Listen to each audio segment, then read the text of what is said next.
So, the end of an era, and I'm not even wearing weird clothes. The Corvette, this is the official exit interview of my 2018 Carbon 65, rather worked on but not so beloved Corvette. So let's get it clean and we'll give it a proper exit interview here. On a positive note, the tire dressing is really looking sharp.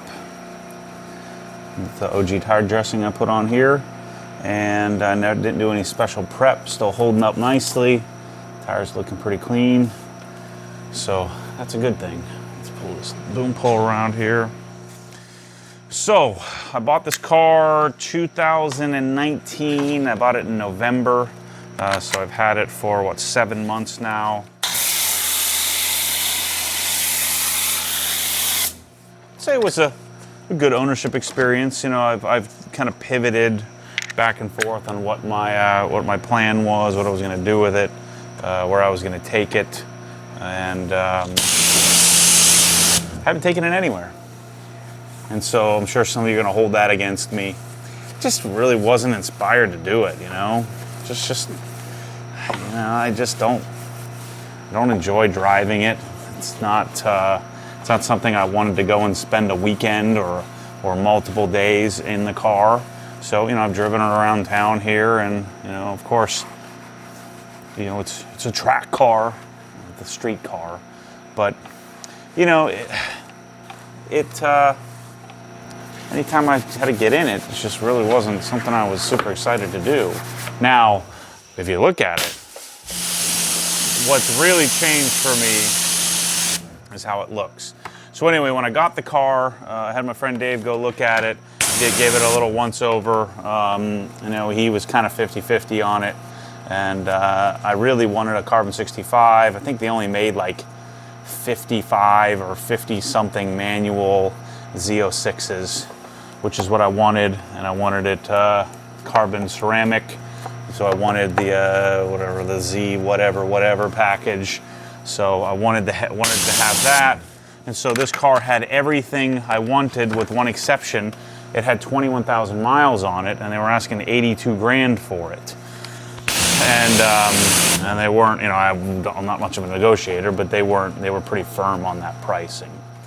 And so there was no real history on the car.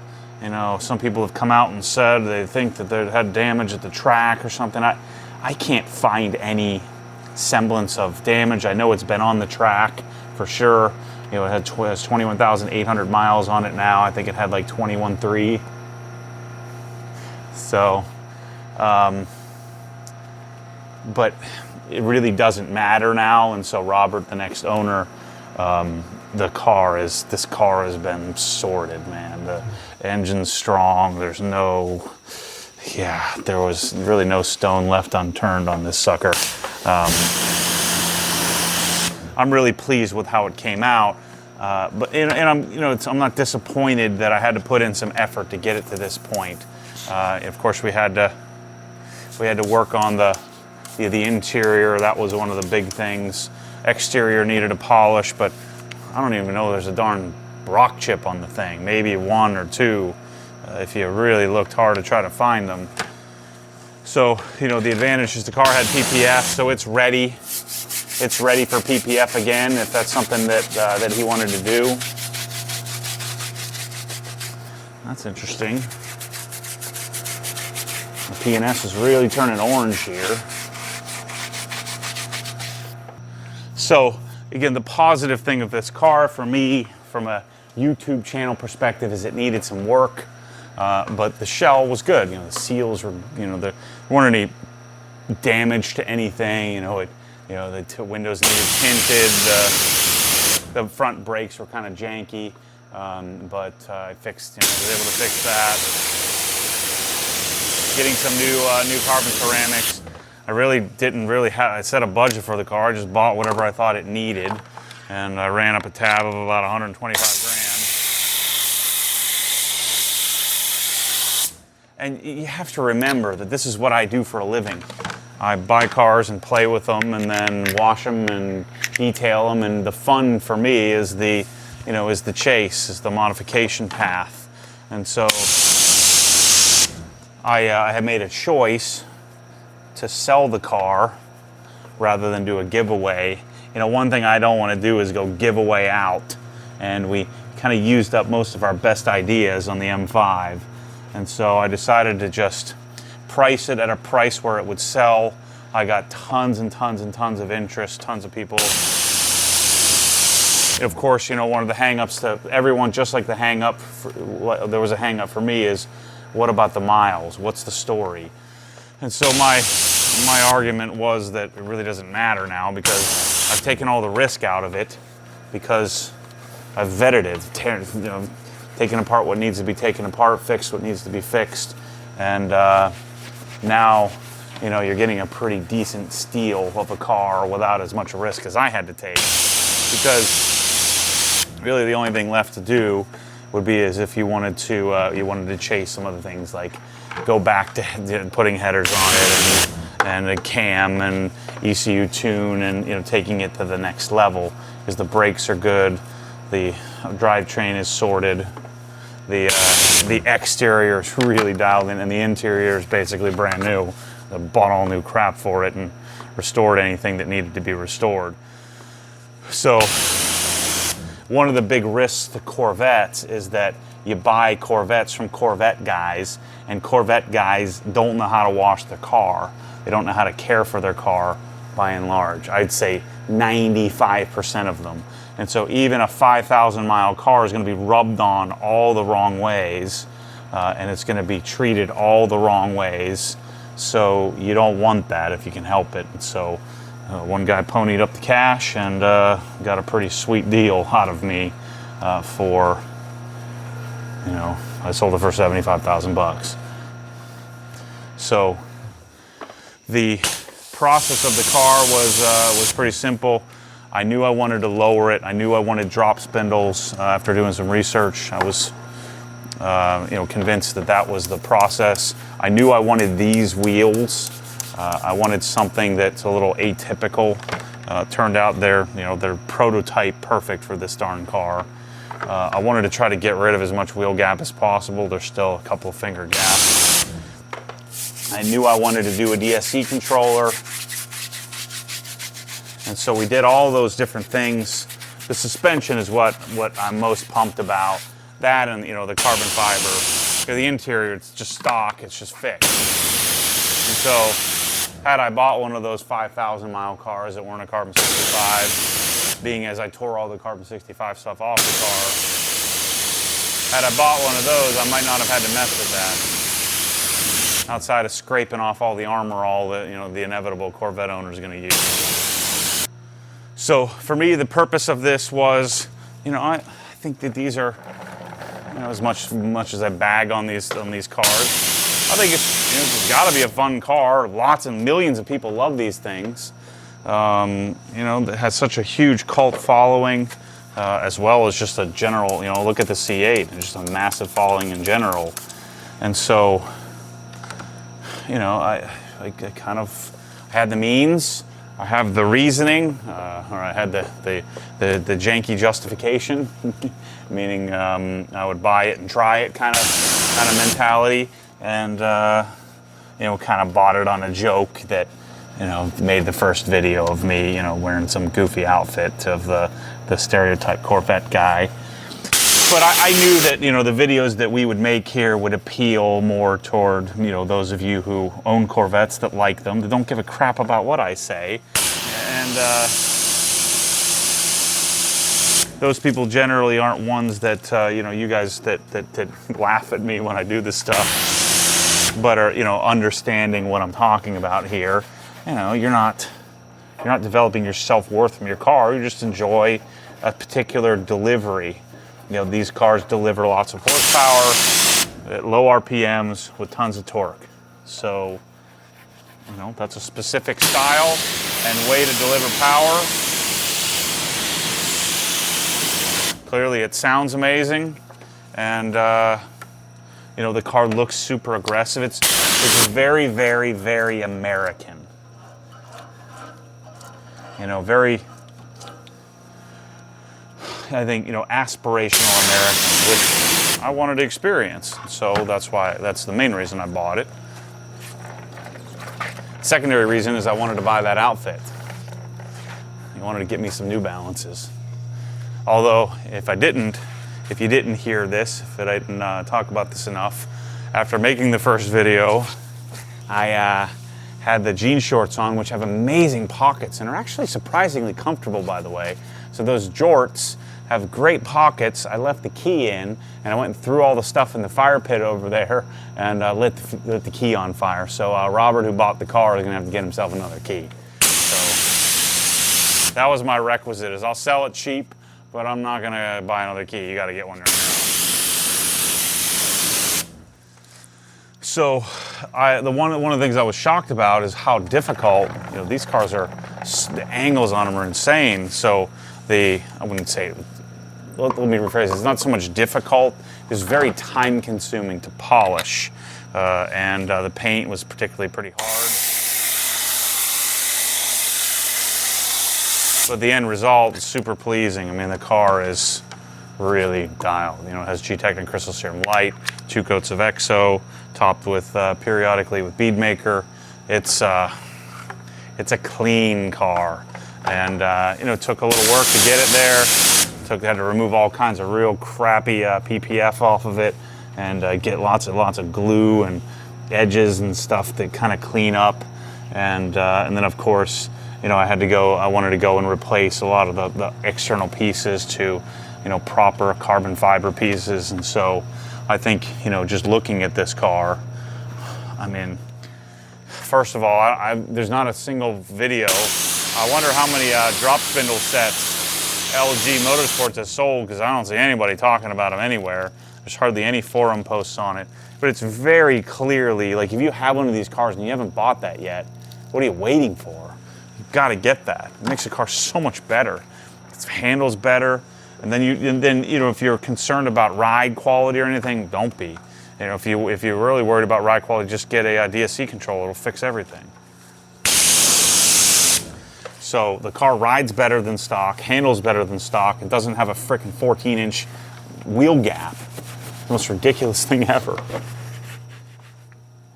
So do that. It's $3,000. You might as well get the sway bars. So spend $4,000 and transform your $100,000 car into something that's way better, way, way, way better. No question.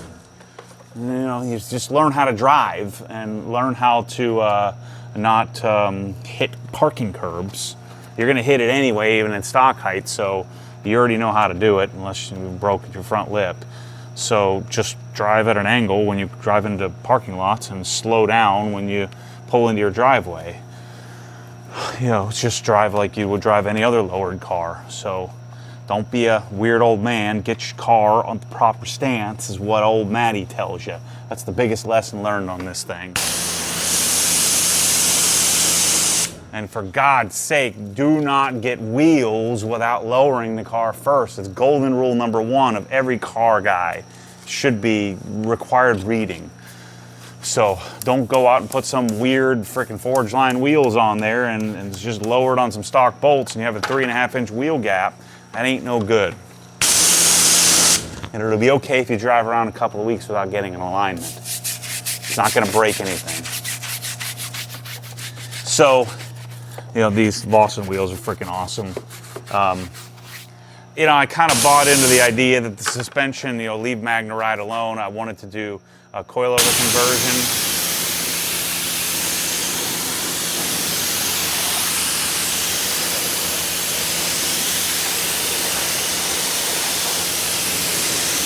If I was going to keep the car, I most certainly would do a coilover conversion.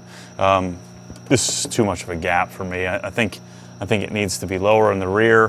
The front, maybe a little bit lower.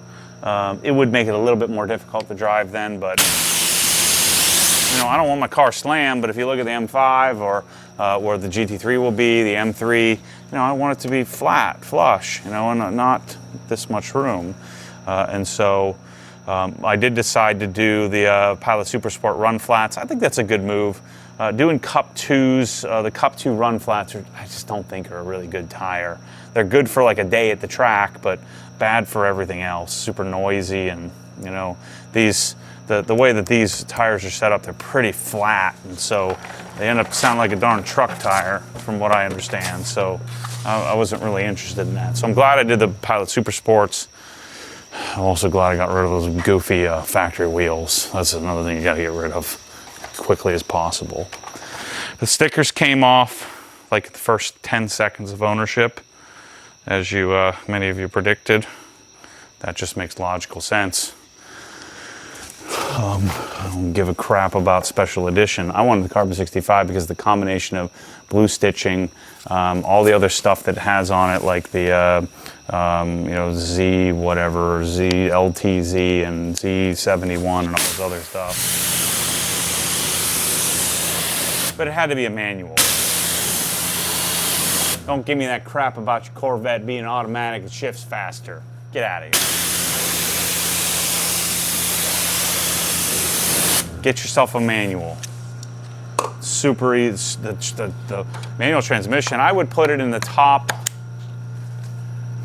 3, you know, manual transmissions I've ever kind of just how it feels. Not a lot of, there's a little notchiness to second gear, but I don't even think the MGW short shifter is really cool. Certainly not necessary on this. In fact, it makes it a little bit aggressive to do the MGW on this. So if you like that really tight, really aggressive short shifting, then I think you do it. But it's certainly not a necessary thing. It's one of those things I'm kind of torn on. You know, it makes first and third gear so close together. Half the time I'd find myself starting out in third, but the how mechanical and taut it is pretty incredible.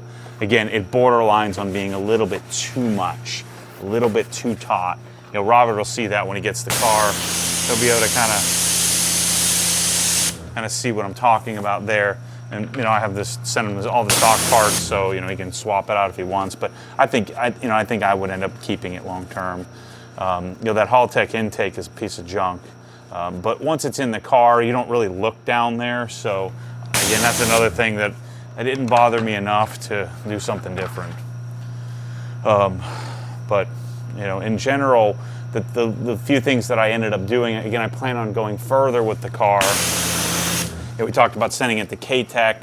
I talked about going and taking it to the track. I just don't like it enough to really invest any time in it. And again, just because I don't like it doesn't mean that you can't like it. It's just an object. So a lot of people, you know, that love these, I get it. I totally get it. It's not my bag, but you know, for the amount of horsepower you get out of the thing, the way it delivers power, that kind of seamless, very simple torque delivery, it's good. The throttle response needs to be fixed. That was the next thing I was gonna do. It needs a tune, and it needs a different throttle body, because the darn thing has weird delay, which only Chevy could manage to pull off doing something goofy like that. I don't know if they're doing that to keep people from killing themselves from having too much instant torque, but it's just a really weird way to rev and deliver power. I think it's a Z06 thing, not a C7 thing. But yeah, I know guys chase horsepower, but I would have no interest in adding more horsepower. It's freaking gnarly, this thing. You know, I don't have the need for any more doing any cam and all that stuff would be more for the fun of it. But I would probably want to do as mild as possible to keep it under control. It'd be kind of cool to make it rumble a little bit, but you know, I've never been one to chase artificial sound. I guess a cam wouldn't be artificial, but you know, if I wasn't interested in 800 or 900 wheel horsepower, then you know, or high sevens, mid to high sevens or higher would be high sixes, mid sevens, which is very easily attainable with headers, a tune, maybe a mild cam on a car like this, is plenty enough. And that's a really cool thing about this platform, is that it's not like, if I can do it, it's like, how much horsepower do you want? You want 1,000? It's not that hard to get. Do you want 850? 20 grand? You could very easily do it. Skip some of this cosmetic bull crap that I did, and put that money in the engine, and my gosh, you can make a freaking zillion horsepower and destroy everything, on the road. And that's something that I just never really cared much about, but it was a really odd existence. Like, you'd pull up to somebody at the light, like the first week I hadn't even registered it yet, and a Civic Type R pulled up next to me. And you can see he wanted to go. I just looked at him like, are you kidding me? I freaking destroyed it. Almost like, first I want to roll down the window and say, hey, this is not mine, it's not mine. Oh, wait, it is my car. I'm just borrowing it. This is short term for YouTube. I didn't want anybody knowing it was mine, but I tell you what, this thing gets way more attention than the GT3 does, or my M3 or M5 or any other car I've ever owned. People just identify with this, and that's kind of nice, I guess. I don't want the identification because for whatever reason, I don't want to be classified as a Corvette guy. But I get it. I get, this thing, certainly will unite a lot of people. So let's get the rinsing and washing part set up here. All right, let's rinse it off, which is always fun to do. When a car makes it so enjoyable to wash. So I can't wait to get my GT3 done in a week. The Civic. So when I got the Civic, I just knocked out the correction really quickly. So part of the reason why I'm getting rid of this car and the M5 is just to limit a little bit. The Civic really doesn't count. That's just a project that I'm going to be in and out of really quickly. I'd forgotten. I spent $1,000 on a new windshield. One really great part about, despite the lost money, and it's hard to quantify. Did I really lose money on this? I mean, how many of you are here because of this car? How many of you have gone into the Obsessed Garage store and bought something because of this car? It's a write-off for me. So yeah, I'm 120,000+ into it. I sold it for 75 grand. But what did I gain from that? And how much did I lose by turning you off? But again, the people that I've turned off by speaking my truth with this thing and just telling you like it is that those people weren't going to stay long anyway.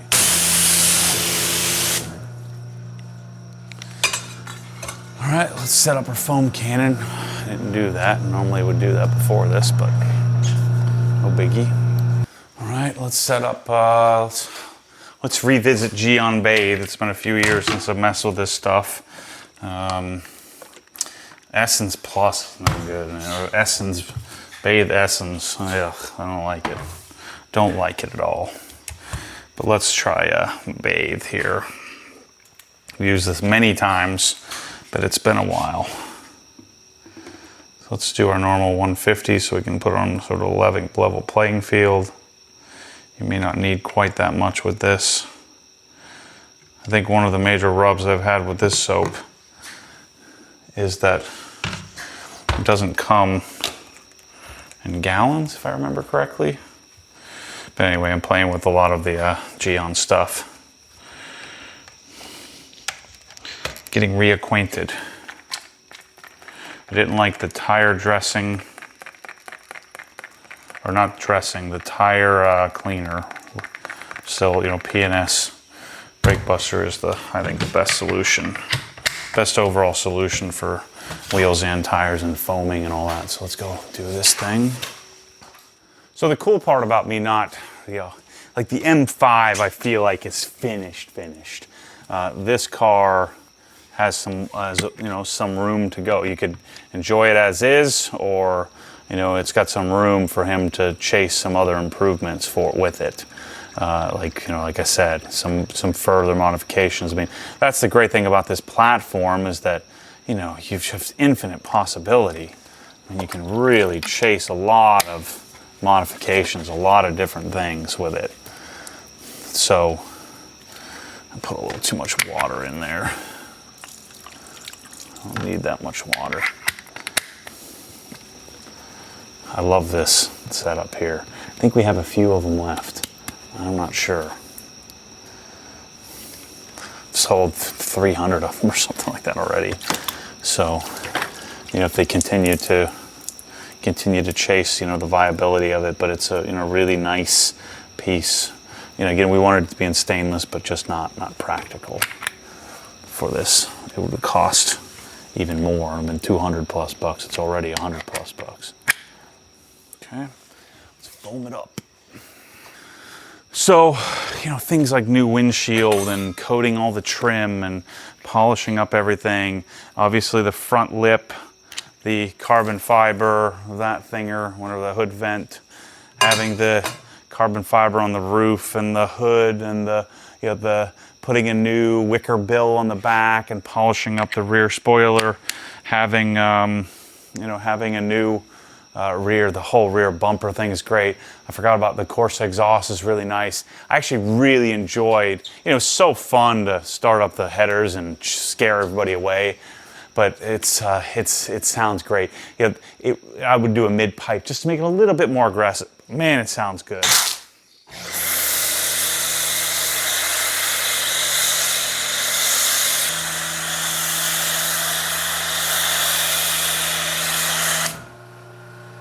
Foams well. I already knew that. So let's set up our wash bucket.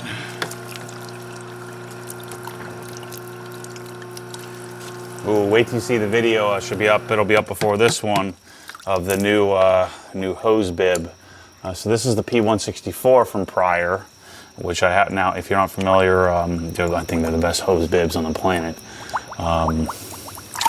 I've been after them for years. They finally let me start selling them. And then it's ironic how things come around.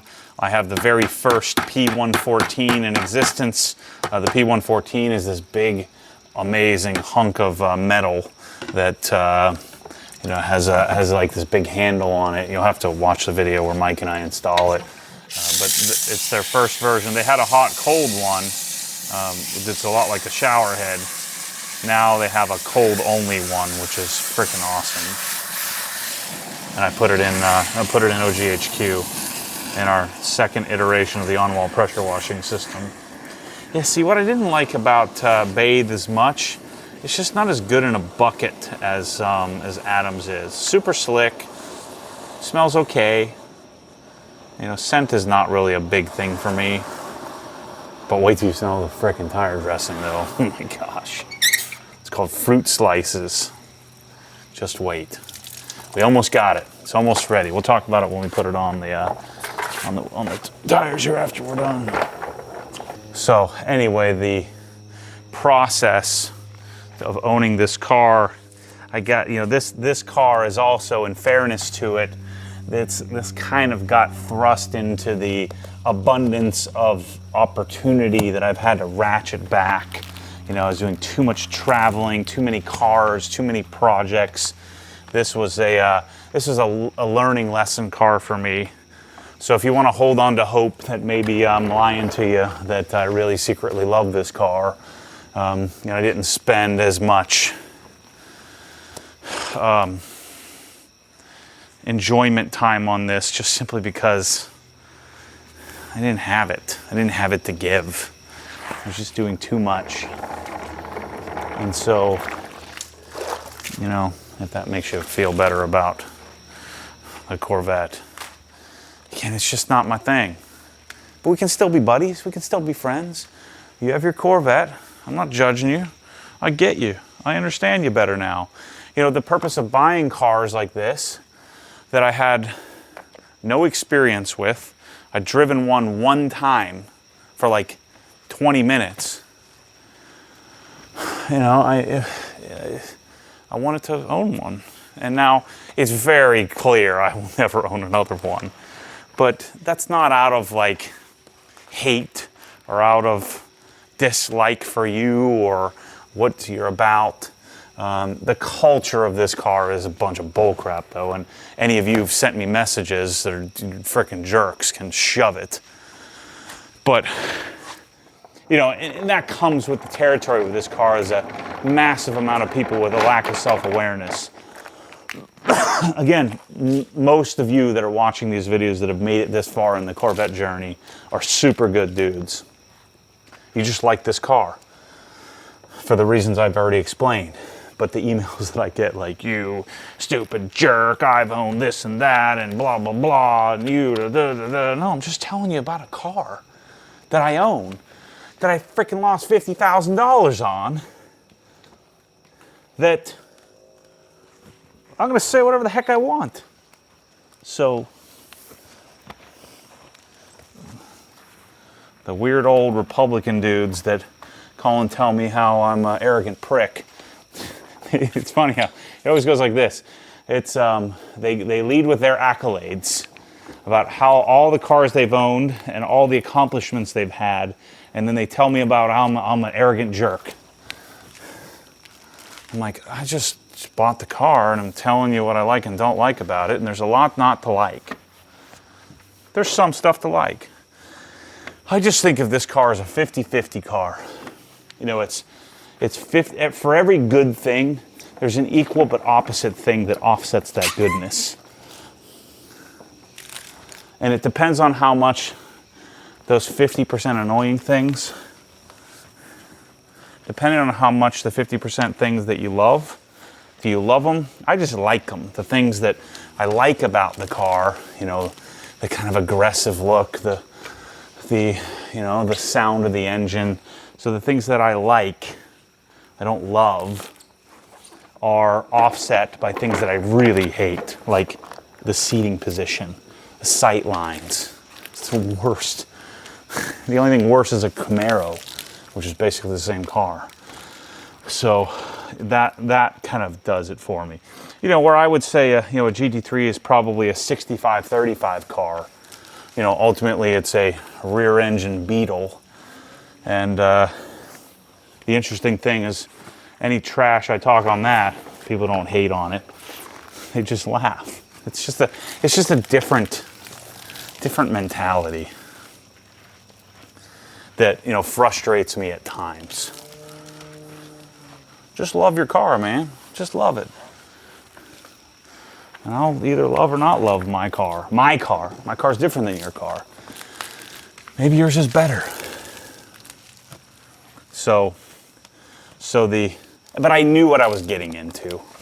So it's not like I had some epiphany like, oh my gosh, I can't believe people are this way. I knew exactly what I was getting into with the Corvette people. Like I said, 90% of you are fantastic.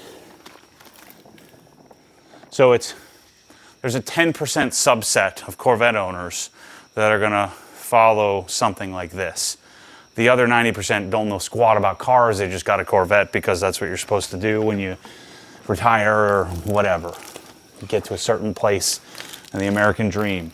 And so the 10% of you that have watched some of this process because you're actually really truly into cars, you know, 90% of that, you're super cool. You don't develop your self-worth based on the vehicle that you own.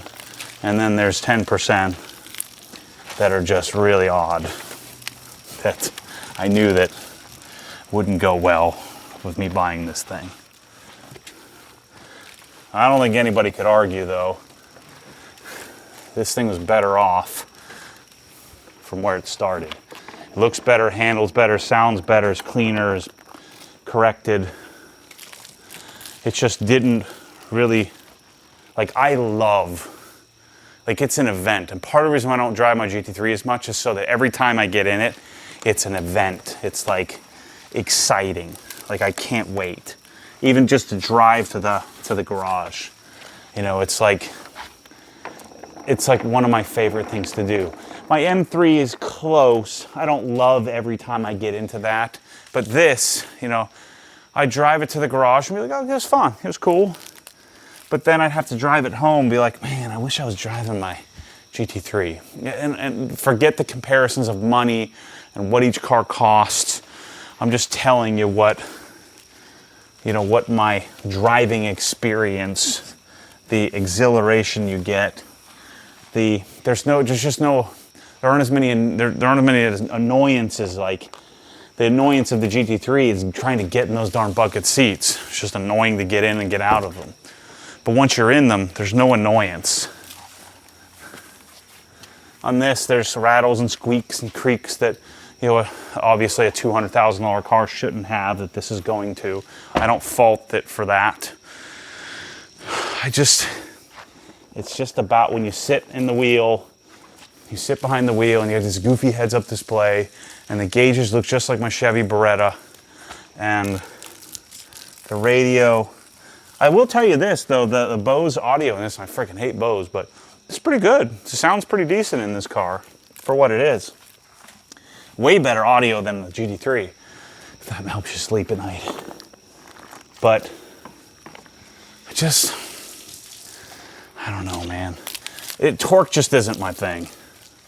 So if you're really into torque, the unusable torque that you can't use because the tires just melt off of the wheels, if you're really into that, then that would offset some of the annoyances that might annoy you with a GT3 that doesn't have a lot of torque.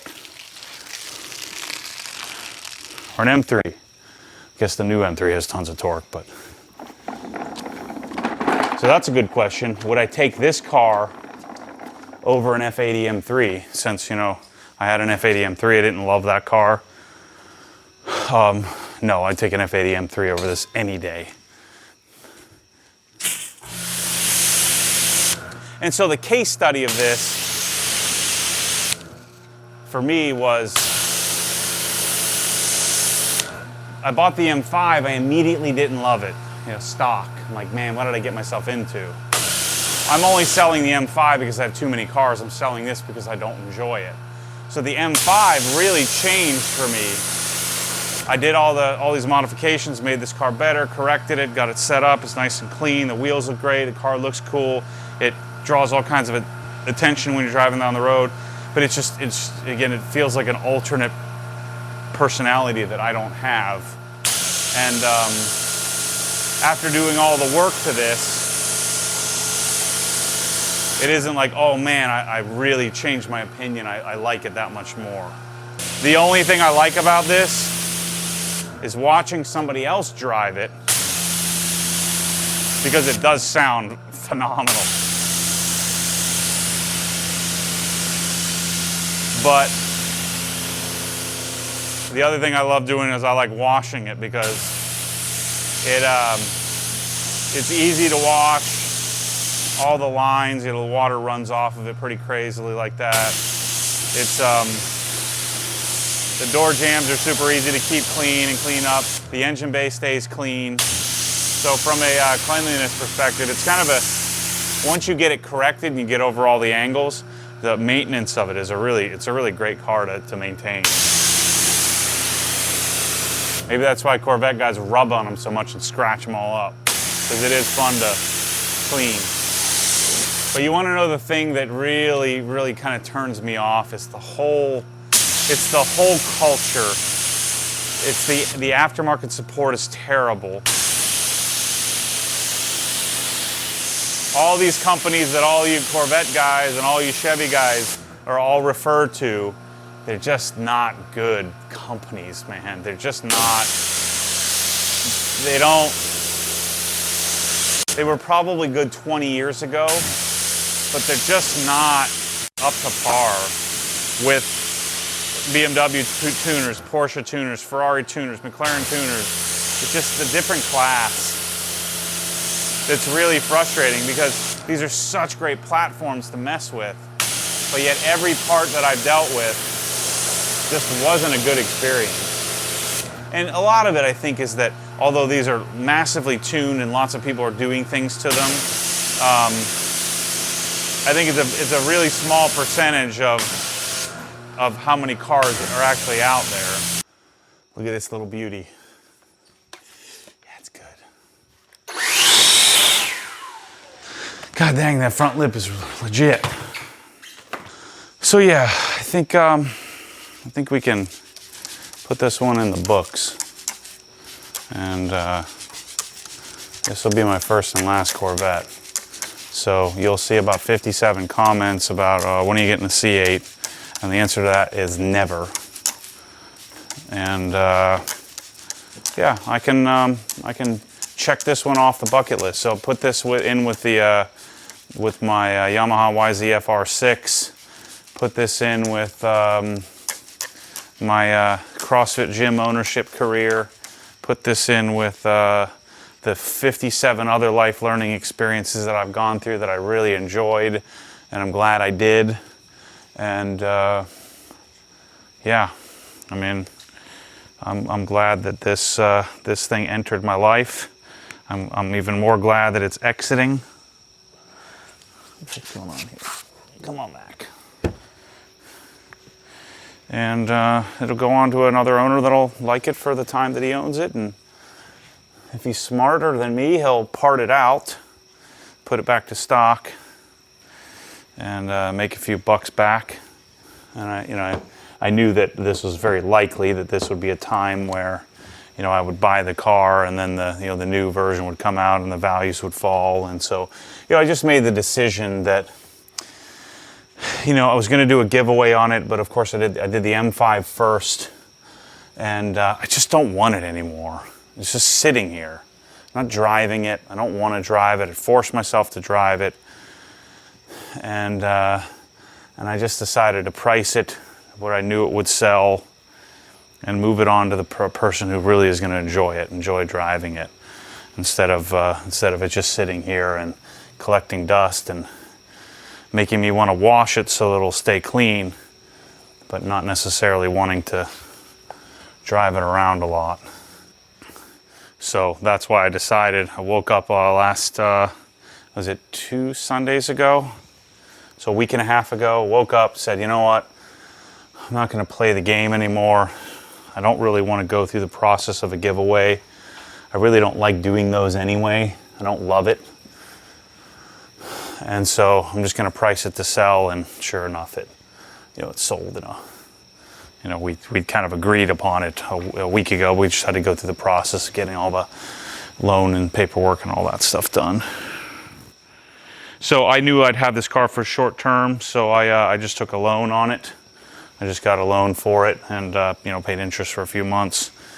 And so just if you're wondering, the process is, we could go bank to bank, and his bank could pay off the car, or he could send the funds directly to my bank. But I just paid off the car personally, and then he wired me the funds. And it's a little less risk on his part because I'm so public, and you could find out where I live in 2 seconds and chase me down.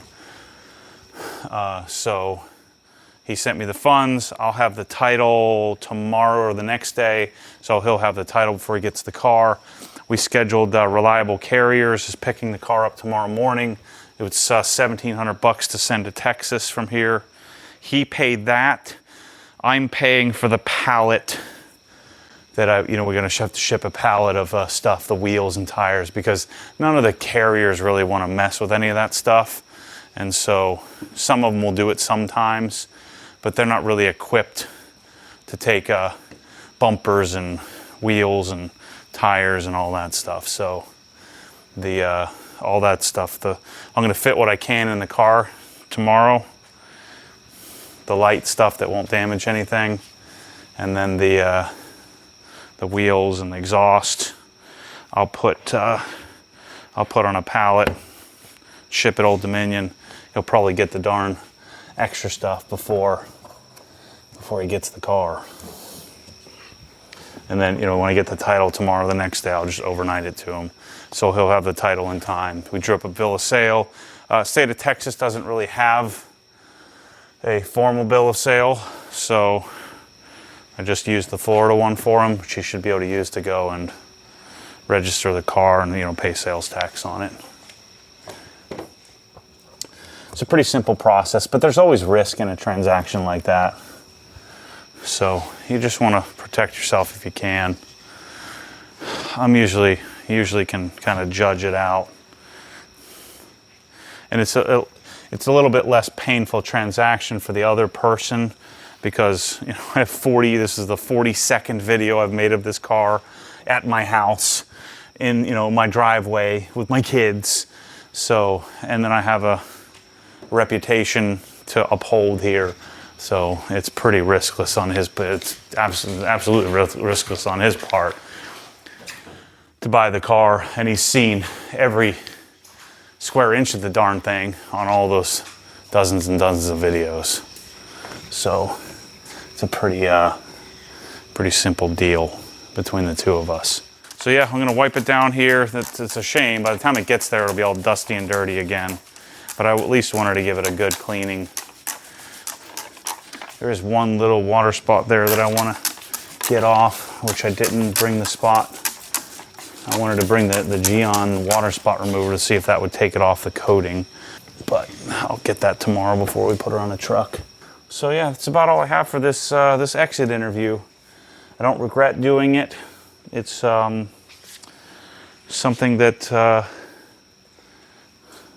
I'll put in my mental record book and have this for the future. Next time I look at a C7 and say, you know, that car looks kind of good. I'll remind myself that it's not for me. Kind of like I do when I see a motorcycle. I'm like, oh, that looks pretty cool. And then realize it's not for me. And this car solidified my desire to have many Porsches and less other things. That'll be the plan in the future. So Robert, I'm sure you'll watch this video. Appreciate you buying the car. Wish you luck with it. Remember, any modified car comes with modified responsibility, meaning sometimes you got to make little tweaks and things. That's part of the deal. But other than that, this car's pretty well sorted. You know, in about 1.5 years, you'll want to polish it, recorrect it, put some new coat of whatever coating I suggest to you at the time. And that's a wrap for Matty and Corvette life. Take it easy on me in the comments, you Corvette aficionados. I'll see you on the flip side. By the way, I'm using bead maker on the paint here. And someday, I only wish that all of you Corvette guys will have the opportunity to own a Porsche in your life. You'll go back and remember how much of a hard time you gave me owning this one. So anyway, thanks for watching. Hope you stick around if you're a Corvette guy. I'll be doing some other things. I'll be ragging on those. Wait till you see how much I hate this Civic I bought. And make me love my GT3 even more. I can love things. So, seriously though, I appreciate the ability to be able to buy something like this and experience it, whether it's good or bad. And once again, I'm sharing with you all of my real thoughts. I wouldn't even call this ownership experience bad. It was just ownership experience. Thanks for watching. As always, stay tuned for more crazy. I'm interested to see how this Civic project goes, but something tells me that I'll be leaving shortly as well. Catch you on the next one. Okay, so Matt's at the shop doing a video, but I'm here packing up the Corvette to get it shipped off to its new owner. Reliable Carriers is at the end of the driveway, so I gotta hurry up and pack this stuff. So trying to get as much in there I can without ruining stuff, and then we'll put the rest of it on a pallet. Okay, Corvette's going off. Darren from Reliable, we're gonna load it up. So it's going off to Texas.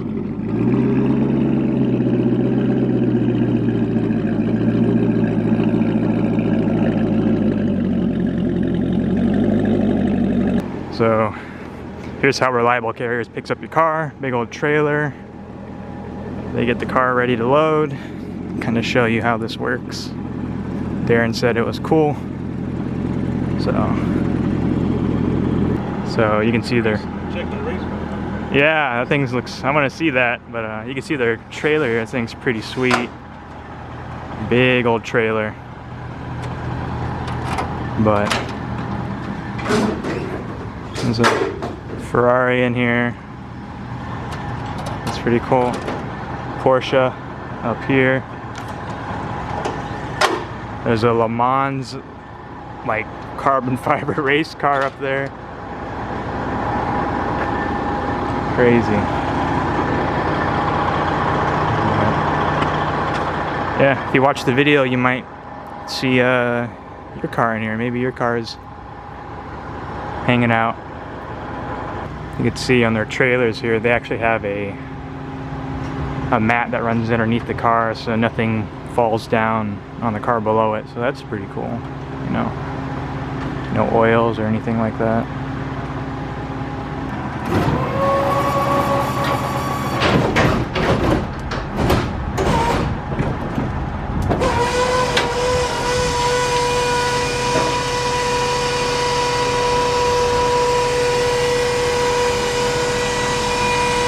So Darren's gonna load it up onto the lift right here, and then he's gonna put it in the trailer. It's not gonna go where it's going to be.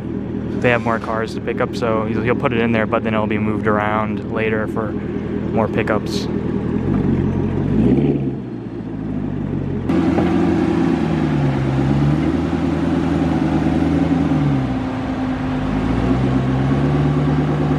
Right there.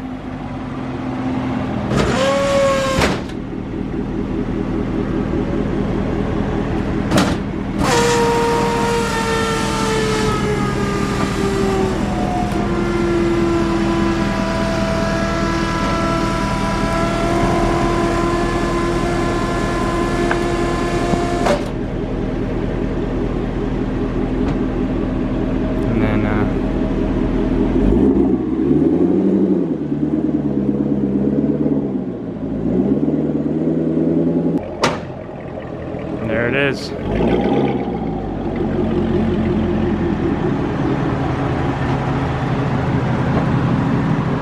All good to go. Awesome. I'm sure the guy in Texas is gonna love it. Yeah. Seems like a very Texas car. I don't mean that as an insult. Rolling around out there pretty hot and heavy. Yeah, they like to make horsepower out there from what I understand. Yeah, there's been one that I've seen on the freeway several times, and you can hear him when he comes up. It's so loud, and he's just stomping on it, and it just takes off.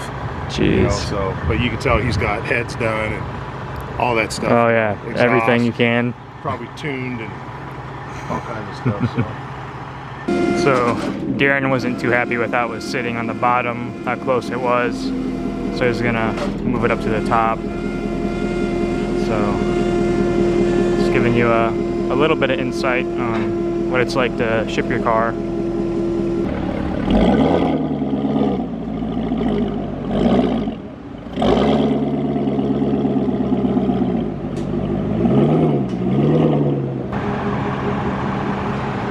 Look at that, Matt. Your Corvette's next to a Porsche. Yeah, that's freaking awesome. So it's like some kind of like a Le Mans type something car up in there. Pretty cool. All right, it's all loaded up. Ready to make its way to Texas.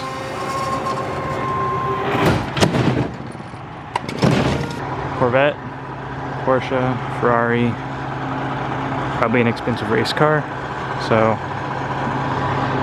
I think that's it.